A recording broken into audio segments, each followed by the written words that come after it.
And as residents throughout Southwest Florida are deciding whether to stay or to evacuate, the Cape Coral Emergency Management Operations Center busy gearing up for the aftermath of a potential hurricane. For Your Corner's Jillian Idle's live at the Cape's EOC this morning with what you need to know and what you should expect should a hurricane impact our area. Jane and Chris, we have lots of valuable information, so we're going to get right to it. This morning I'm joined with Andrea Shook. She is from the Cape Fire Department, and I understand many people concerned about trash pickup and everything. So tell us, what is it they need to know this morning? So right now, trash pickup is going on as regularly scheduled. They are asking, though, that any bulk items, mattresses, TV stands, bookshelves, be kept inside your home until after the hurricane passes. They may not have time to come back and pick up those items, and during a hurricane, they can become projectiles, causing injury or property damage or clogged drains. So keep those inside for right now. And obviously, residents also taking notes this morning, trying to get as much information as possible so to stay updated throughout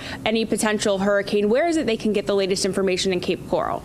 So we are going to be regularly updating capecoral.net/hurricane. So that's where all information from the EOC, from the police department, from the fire department, from the city is going to be posted. All other social media outlets will be sharing, but that's the source that you want to use. And speaking of EOC, we are in a very awesome building right now in Cape Coral. Tell us what this is and also just what this is used for during a hurricane.